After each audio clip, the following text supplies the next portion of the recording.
There it is. There it is. It's on the screen. It tells us. Welcome to Burnham Podcast, episode number 13. Tracy. We don't believe in luck, so it doesn't really scare me much, number 13.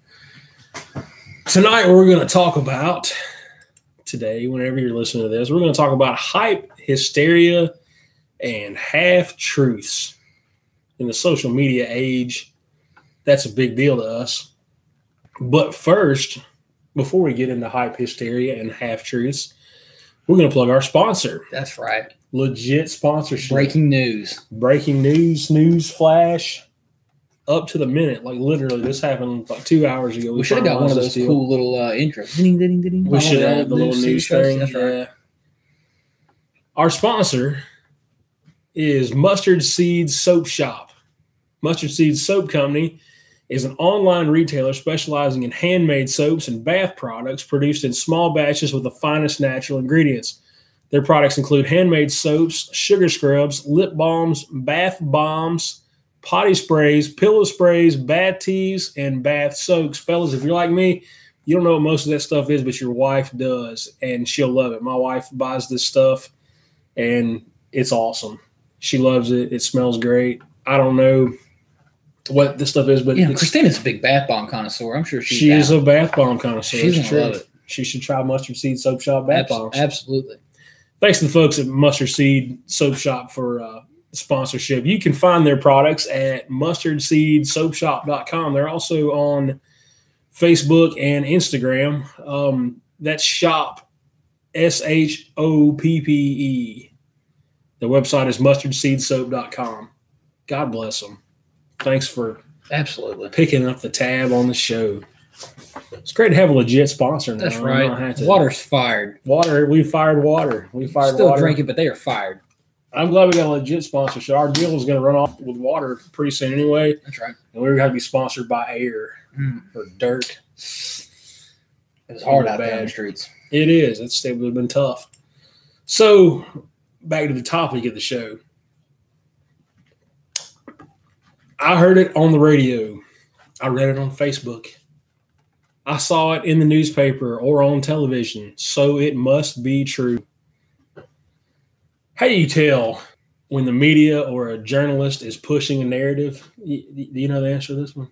I know because I've done it before. Well, then take off. You can tell that a journalist is pushing an agenda, or an entire news outlet for that matter, when they ask a question and then they answer their own question. They answer their own question or they argue about the answer, right? Like, I'm smart enough to figure it out. Like, if I ask you a question and you answer it, like, as the audience, I can go, well, that's what he said. Now, let's see what happens. And either what he says is going to come true or it's not. It's going to be a lie. I'm not going to argue with you about it and try to, like, make it into that. But that's how you tell. You see these guys on TV and they ask these questions, or they ask a really pointed question looking for a very specific answer.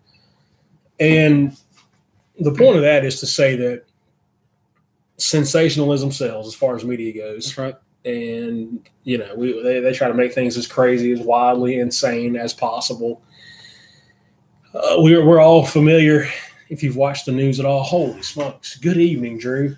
Good evening. Good evening. I was waiting for it. I was going to catch you on the end if you didn't give me a shot. We almost get the most important part of the show. Almost. Good evening. We're going to have good evening. I'm going to get to the second most important part of the show at the end of the show. We're going to have good evening T-shirts made, Burnham Podcast gear. Anyway, we had to get that out. I can't believe we skipped over that. It's all right. I'm just here. I got you. So the topic at hand again, the current situation at the Mexican-American border is a prime example. Now, I'm not going to take a side and tell you who to vote for and what your favorite politicians is scumbag and whatever. That's not what this is about. What it's about is that we hear this story, and that's the first story that we hear. And all the races, it's on like Donkey Kong. It's all right, assumptions, wrong, indifferent, doesn't matter. It's first, so wrong. That's the truth, right? Well, then hours later, days later, sometime later, some other information comes out. And maybe it's not quite like it was, and we're finding out that things aren't. at the border like we thought they were, for better, for worse, maybe. But it starts out with their, this is going on with immigration, and before you know it, Donald Trump's drowning kids in the Rio Grande. Like it gets out of hand, and it really has been since the 2016 election anyway. Yeah, both sides. Like, people are, there's folks that think that was unreal. It was crazy. I don't remember anything like it in my lifetime, like ever. But it's just been crazy, and people are, drawing lines in the sand, and we got our favorite media outlets now, the ones that say things how we want. Yeah. Not even the news that we want, just the way they say things. Yeah. They just are. I don't trust this news outlet because they're that way. It's dumb. That's why they like it. But even those news outlets make their money on the other side. Because, I'm going to watch the outlet that I'm going to watch, and you're on the opposite side, so you're going to watch this outlet so you can hate on it. That's right. And, get on their Facebook and talk trash on their articles. You bunch of, whatever. But it's all about hysteria, generating hysteria. Another recent example was the ICE agent who, I don't know how they got the picture, where the picture came from. It's a picture from the side. He's sitting at a desk, like he's operating a computer, and his pictures of his tattoos on his arm. And the lady from the one media outlet that we won't name said he's got a Nazi tattoo on his arm. Well, it turned out, it's not a Nazi tattoo. It was the Titan II is what the title, the theme of his tattoo. It was the unit that he fought in Afghanistan. So no Nazis in Afghanistan? I have to think no. Probably safe to say there's no Nazis in Afghanistan. Maybe. I don't know. Could be. I've never been to Afghanistan to check. I'm going to have to research that, ask somebody. But I've talked to a lot of guys that have been there, and none of them ever said anything about Nazis. No Nazis, huh? I got you. So that's another example of she looked at something, and maybe she might have looked at it and thought that's what it, it looks like a swastika. It's not, that's right. Something else. But she ran with it because that's awesome. People will. But I'm not going to check first before I make people click on it. Right? Yeah. No. It's definitely a swastika on his arm. He's definitely a Nazi, and that'll sell newspapers. So yeah, we're going to go with that. The greatest media hoax of all time. We should have polled on this beforehand. Man. I wish I'd been alive for this. No, it was classic. I don't know if I wish I'd been alive for this. Looking back now, I wish I'd been alive for this. If I could go back to it and know what I know now. Exactly. And just enjoy Watch the moment. The show. Yeah. So in 1938, a man named Orson Welles reads the script that he wrote live on the radio called War of the Worlds. And it was about, if you're not familiar with it, it's about an alien invasion. And he's reading this thing out as it's happening right now. Like little green men are landing and the flying saucers. And people in Idaho are listening to this, and they're putting buckets on their head, and they're getting their rifles, and they're going to run out and fight the little green men. That's right. Because they heard it on the radio. It must be true. Got to be. Everything here on the radio is true, right? Orson Welles. Gotcha. Yeah, man. Imagine. I mean, I guess it was late at night, and things are scarier at night because you can't see them. I don't know. It's dark is always scary. Scary stuff always happens in movies when it's nighttime, and even the scariest horror movies, people just kind of hang out in the daytime. That's right. It's scary at night. Crazy things happen. I don't know. The sports world, Drew. This is my favorite one of the examples. You know why? Because it's about football. So, 2016, Tom Herman is the head football coach at the University of Houston. Right. And they're on a hot streak. I think they won 10, 11 games that year. They're beating everybody. They're in their bowl game. Houston is playing the bowl game. And the TV announcers come out. Tom Herman is going to LSU. This is his last game at Houston. He's got a job at LSU. He's going to go be their head football coach. Done deal, ready to roll. Yeah. Spoiler alert. Didn't happen. Tom Herman's the head coach at the University of Texas. Yeah. Didn't go to LSU. And so he doesn't go to LSU, regardless of what the TV commentator said was a done deal in the game.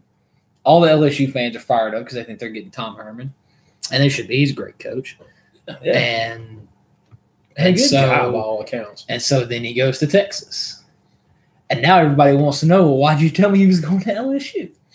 And they come out. There's a verbal agreement. There's this. There's that. He backed out last minute. Texas came late. Texas didn't come late. They were there the whole time. He was in state with them. It wasn't a late deal.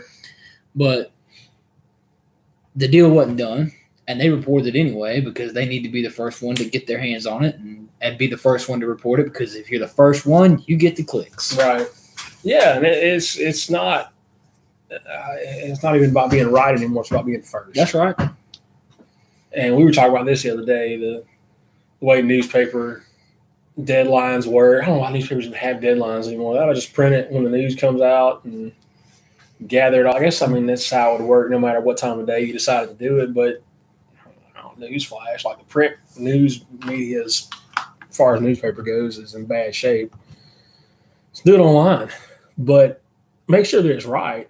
That was the whole idea behind extending the deadline or moving the deadline, making it a weird time. We can make sure everything's right in the paper. Well, you do, but it's like a day and a half late. So don't be super late with it, but make sure that it's accurate. Right. And it's not – the news isn't always as cut and dry as ball game stats. Like, fact, last night my favorite quarterback went 19 for 31 for 173 yards and 2 touchdowns. But there's no way to slice that, and you can't spin that any other way. You could say that he had 12 incompletions, or you could say that he had 19 completions, but that's the negative and the positive. But either way, the fact is the fact. Right. Now, you start getting into the whys, and we're talking about politics and all these things. Why is Donald Trump doing that? Why is Chuck Schumer doing this? And the speculation could go on and on and on. And there's areas where there's not wiggle room, like sports, where you're right. Another sports example of that same thing of buying the hype and pushing it early so you get your celebration, or you get your exposure, or you get whatever. I remember early 2000s. I'm trying to remember. I think it was 05, 06, something like that. LSU is playing University of Kentucky in a football game, and LSU scores late in the game, like 20 seconds left in the game. They score, and they kick it off, and they get a couple stops, and Kentucky's got the ball on like their own 20-yard line, and there's 2 seconds left in the game. This is the bluegrass miracle. I thought it was the other way around. No, Kentucky won the game. Okay. So Kentucky's got the ball back on like their own 20-yard line or something, and they throw LSU has the game won because there's 2 seconds left. They got 80 yards to go. They have to have a touchdown. So what's LSU do? Let's get the Gatorade cooler. Boom. Dunks the Gatorade cooler on the head coach. Sidelines going crazy. Over, that's right. There's sidelines going crazy. So they dump the Gatorade cooler on him. What happens? Kentucky throws an 80-yard touchdown pass with 2 seconds left in the game. Guy walks into the end zone. They win the game. Kentucky storms the field. LSU's coach has got to go out there soaked in Gatorade. LSU's coach is wet and sticky. Shake the guy's hand. Man, that's terrible. But we're going to make sure we get a good Gatorade shower in. That's the worst. Oh, man. The Gatorade shower's the worst. Unbelievable. I've been hit with a bucket twice, and one of them was Gatorade. And it's an awful. It's awful anyway. Ice water is terrible. No matter what the temperature is, like it could be 1,000 degrees outside, and the ice bucket feels like a sledgehammer in the back of your head. It's terrible. The Gatorade, you're sticky too, and it's in your pockets, and like it's the worst, and it goes everywhere. It is terrible. But speaking of hype, especially around football, I'm excited about. I'm turning 40 in September. Get it, and I cannot wait until my 40th birthday. I know that sounds weird. A lot of people who might be listening right now. Mike Gundy. Okay, you remember Mike Gundy? Oh, yeah, man. Mike Gundy, the media is trashing his quarterback. And Mike Gundy, the head coach at Oklahoma State, is telling him, come after me because I'm a man. I'm 40, so I'm going to spend an entire year screaming at people. Being a man. I'm being a man because I'm 40. I'm screaming at everybody. That's right. As you should. Don't try me after September 9th. I'm a man. I'm 40. Can't wait. That's right. I got a guy out there now. We may be able to link you guys up so you can do a special. Oh man, I'm a man. I'm 40. We could name that show. I'm a man. That'd be a great episode. That'd be podcast. He's fantastic. Mike Gundy, he's incredible on here. Yeah, awesome. We'll get the mullet on the show. The mullet. They're in Stillwater, right? Yeah. I've never been. It doesn't matter. Yeah. No, he's fantastic. Man, that would be great. Mike Gundy on the show. TV camera doesn't Mike do the mullet Gundy. justice. When I'm posting this on Twitter, I'm tagging him. Do it. Tagging Mike Gundy. And I'm hashtagging whatever their slogan He's so is this sick year. of people telling him they're a man because they're 40. I'm sure. That I'm poor sure guy. he is. But that was the greatest thing ever. Oh, it's fantastic. Because it just shut down the media hype machine. It was Like, he over. knocked the wind out of their sails. It's over. I mean, 'cause what are they going to say? Like, well, we'll go after the coach now. Well, no, he took all the wind out of their sails. He totally disarmed people when you go at them like that, especially the media. They're like, Ronald Reagan did it. I was just about to mention We were him. talking about it the other night. Yeah. Go ahead, tell the story.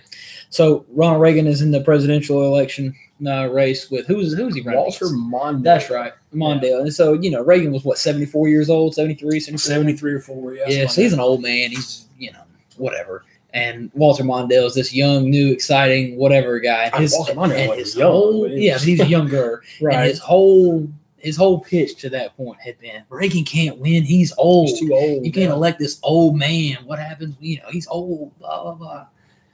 And so he knew it was coming. Reagan gets to the mic for one of their debates, and he cuts the woman off. First one, right off. Cuts the woman off, and he says, "I promise that this evening I won't take advantage of my opponent's youth or lack of experience."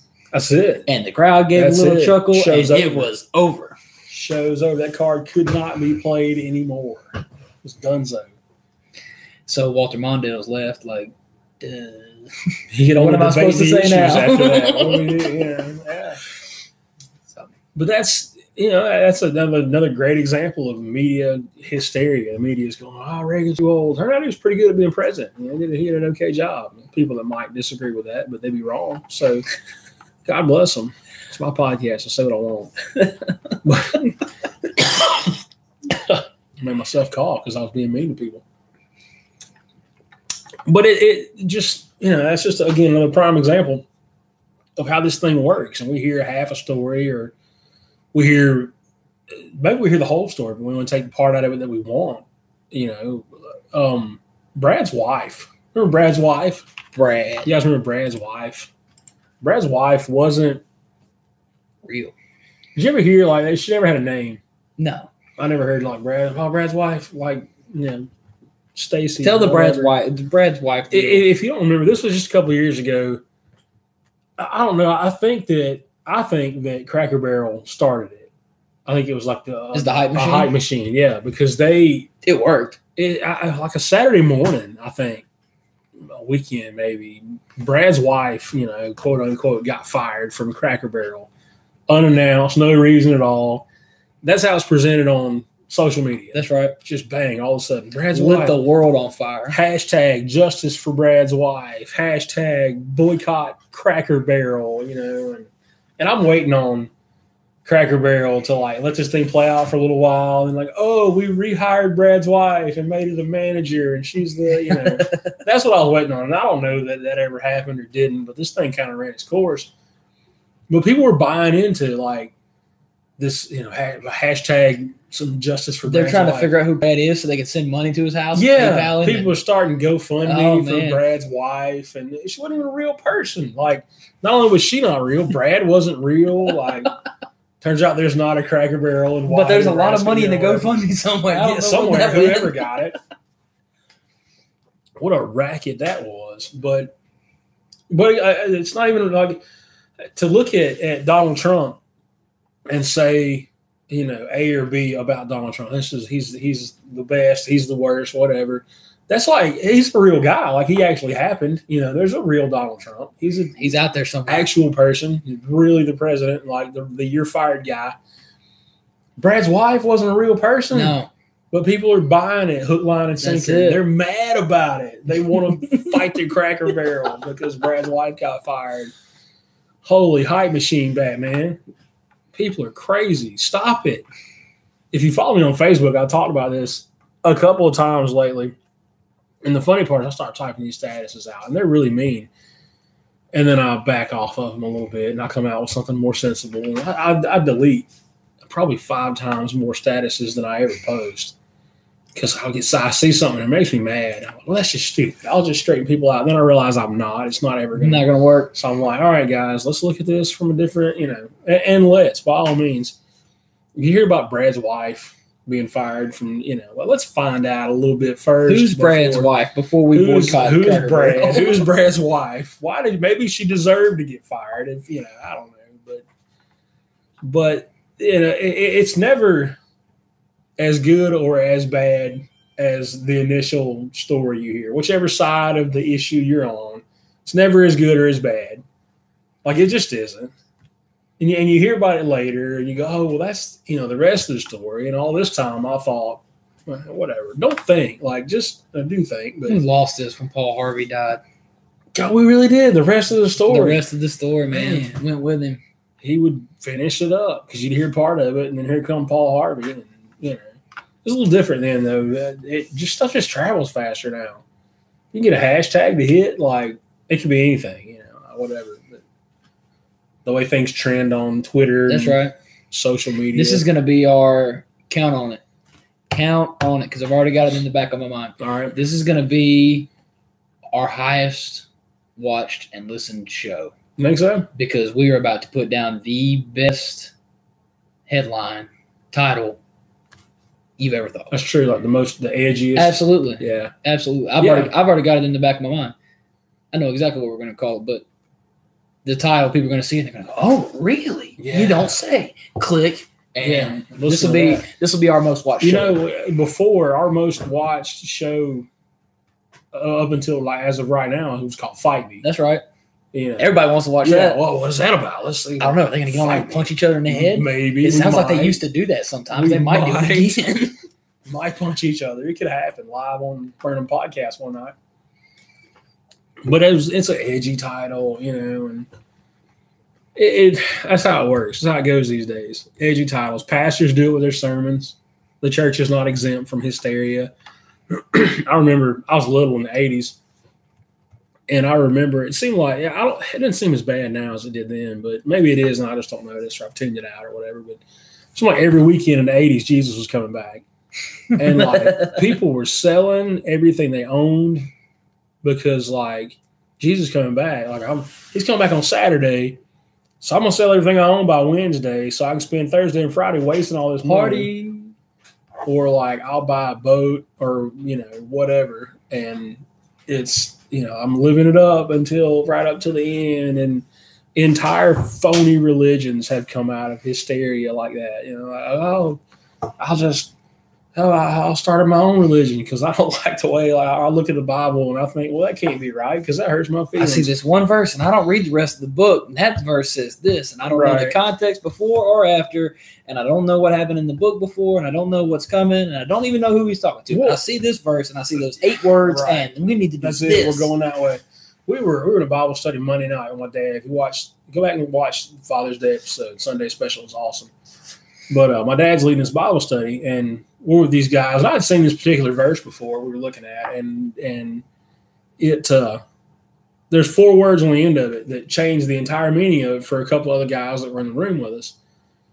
And it just totally, they had seen it before, but when we really like nailed it down and were like, look at these 4 words because it changes the entire meaning of the verse, then, it stood their whole world upside down. But they had the whole story then. Yeah. It was the whole, they got the whole picture at that point. Yeah. And it wasn't,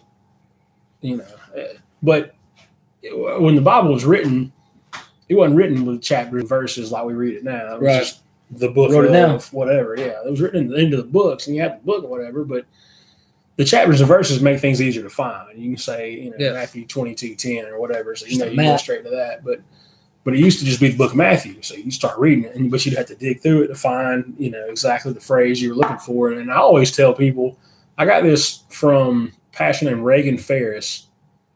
And last I heard, he had planted a church in New Orleans. Reagan, hope you're doing all right. Like you were doing pretty good there for a while. But he suggests that you read the Bible with what he calls 20/20 vision, which is you read, you got your verse there that you read, and you read the 20 verses before it and the 20 verses after. That way, you're going to get the context out of what you're looking at instead of just the one. Because you can say one verse makes say anything. That's right. And you can take one headline and make it say anything, or one, little nugget out of an article, make it say anything, regardless of the subject. But if you get the whole story, well, then you got the whole story. You don't have to jump to conclusions and things like that. But we don't do that. We don't get we don't wait for the whole story. We want the hot take. Why would I wait? I can get the whole thing right now. Make it whatever I want it to be. It doesn't matter if it's well, that's the best part. You make it whatever you want. Then not only are you not waiting, but it ends up being your story anyway. Yeah. But that's how phony religions get started. And people get in trouble when you start phony religions, and terrible things doesn't happen. end well. No, it doesn't end well. It doesn't end well. God doesn't like phony religions, as it turns out. Bad deal. You gotta read the book. It covers all the bases on that. But even like we said, the church is not immune from hysteria. We talked about the other day some people you got Sunday church, like a standard run of the mill Sunday. You preach on God's love, or whatever the case may be. But if you bring in a guest speaker and you put like Revelations on the sign out front, we're preaching on the end times. Build. Get a little, your church is slammed. Like you're shoehorning slammed. people in there like it was Easter or something. But people love that stuff. You get a little controversy in there, a little something, that might even be scary. Like, the end of the world, scary stuff. Let's go find out what they're going to say about it. Like, I'm not coming back next week. I remember talking about boring stuff. I remember when I was 13 years old. Yeah, I had just turned 13. And we had that crazy deal at my church. And there was, it wasn't a small church. It was, but it wasn't a mega church. Right. A couple hundred people. But we had this thing come out of our church, and it was this crazy love triangle, blah, blah, all this stuff, and it was on 60 Minutes, and it was on, national news. Oprah's talking about it, and whoever. So it's huge. And then, next thing I know, for about the next 3 months, they are just slamming people into that church because everybody wants to come and see what are you doing? What's going on? Yeah. How are y'all handling it? What's going on? Yeah. And that I've never seen so many people at that church ever. Then right after that happened. Hysteria, man. It fills seats, it generates clicks, people buy newspapers. I wasn't doing anything any different. Everybody was just coming to see the show. Yeah, everybody want to know. I'll find out something that nobody else knows if I get. Probably not. Probably not anything if you find out there, but you think that, and you flock to it, and whatever it is, and we had some kind of white supremacist group. Oh yeah, came to Rome where we're based. It's been a couple of years ago now. Yeah. And they publicized this event. We're going to have this big rally in front of the courtwant, and it was going to be a big deal. That was like 14 people just showed and up. Yeah, that like 11 guys showed up, and there were like 10 times as many protesters. Yeah. But people want to go down there and see what was going to happen. Nothing was going to happen. Nothing. 5 people down there. Nothing was going to happen. And they were all fat, and they smoke, and they, it wasn't like they were going to put a fight anyway. They'd all be out of gas, and, they're looking for Krispy Kreme. But those people need Jesus too. I'm making fun of them, but they need Jesus too. But the hysteria is what drew the crowd. The people came out. Yeah, you had the bad guys, and then you had the protesters, and you had the people that showed up just to see what was going to happen. Right. That's how it goes. It's hysteria, half truths, and hype. Yeah. Sometimes it's best to just not believe the hype. The old saying, "Don't believe the hype." It's true. It's real. It's a real thing. It's best that we don't sometimes. Because it carries us away. Look, when you're reading headlines, like there's an article behind it. Read the article, and then read 2 or 3 more, and then kind of decide what you think about the story at that point. Ain't no sense in you get one headline, and it's slanted. Everybody's news is slanted these days, except for Fire Christian Media. That's right. But everybody's pitching a slant these days, and because it's argumentative, like we said, and it's the guy's the interviewer is trying to get the interviewee to say a certain word or phrase, or he's trying to get something, to say a certain way or take a certain tone, or that's how he's pushing the narrative, whether he's on your side or not, and if the guy doing the interview is, using your, talking points from your side, maybe you agree with the guy, but it's still a greaseball thing to do. It's not ethical as far as journalism goes, but yeah, that's kind of gone out the window these days. But that's our fault because we click on these articles and we buy these papers and these magazines that have this crazy stuff. If you click the link for this show because you read the headline, you're who we're talking about.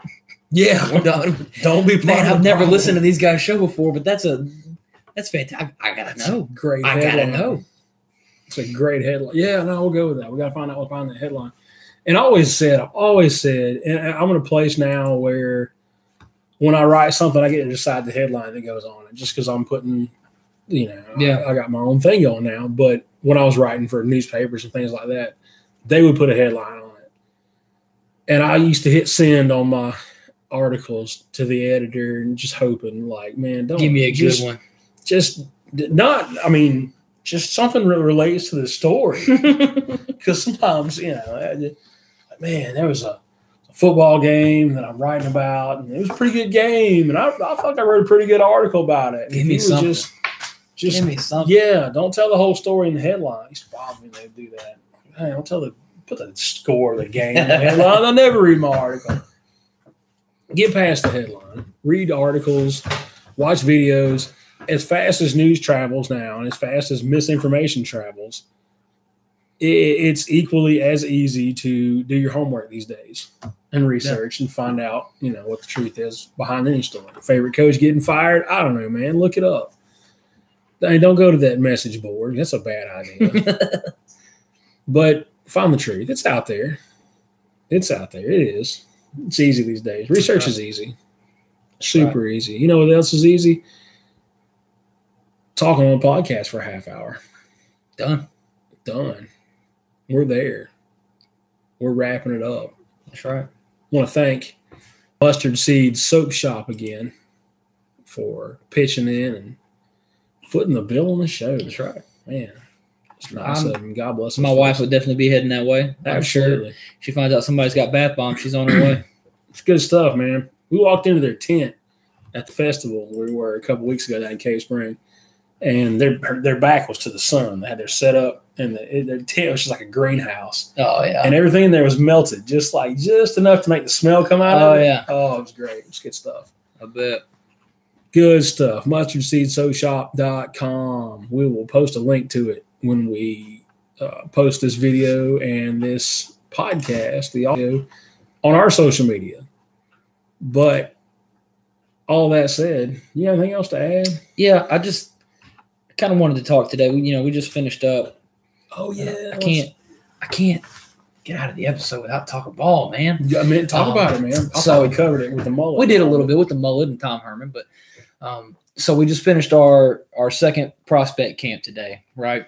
What's prospect camp? Prospect camp, we just, you go out and you invite. Drew's a college football coach, BT Dubs. If you didn't know. Shorter University.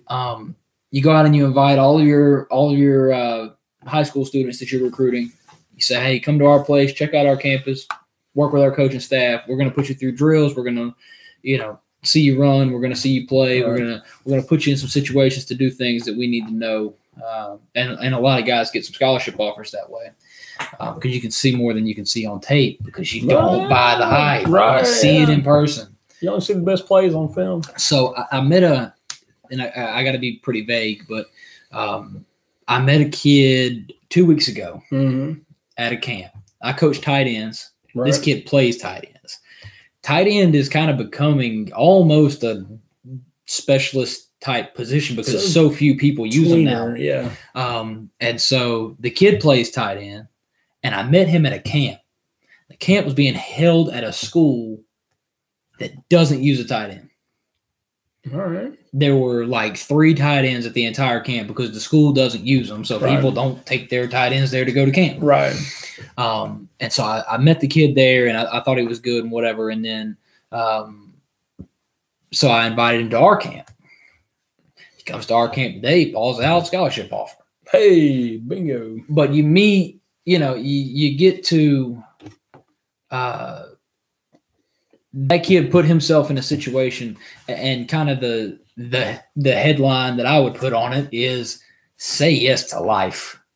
Like that kid went to a camp to go to a camp. He wasn't going to get recruited by that school. They don't use him. They don't have anybody on their roster that plays his position. Right. And he shows up anyway. And there was a bunch of other schools there, and I was one of them. And now the kid got his first scholarship because he just I'll do that. That's cool. I know they don't have one. I'll go try it out. Yeah, that's and I would have never met him any other way, and he would have never heard of us any other way.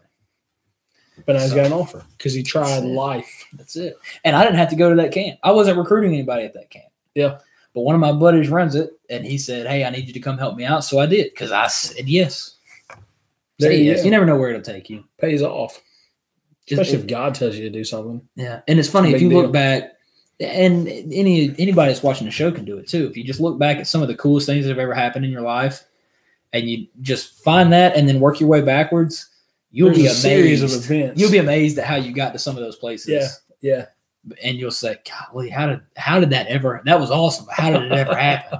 Well, you just say yes, man. Go do it. Whatever it is, go do it. Say yes to life. Say no to the hype. That's right. Yes to life, no to hype. That's my sidebar. There you go. That's Drew's soapbox moment for the night. But I guess that's it. That's it. Thank you guys for watching. Thank you, Mustard Seed Soap Shop. Yes, absolutely. Mustard Seed Soap Shop. SHOPPE. Drew, where can they find you on social media? Coach Burn D on Twitter and at Drew Burnham on Facebook. Awesome. I am at Danny J. Burnham on Facebook, Twitter, and Instagram. My Instagram's kind of boring. I don't do much on there, but it's there. Yeah, me too. Good times. If you want to contact Fire Christian Media, you can email firechristianmedia@gmail.com or visit Fire Christian Media and use the Contact Us form on our homepage. Well, thanks for listening. See you next week. Good evening. Good evening.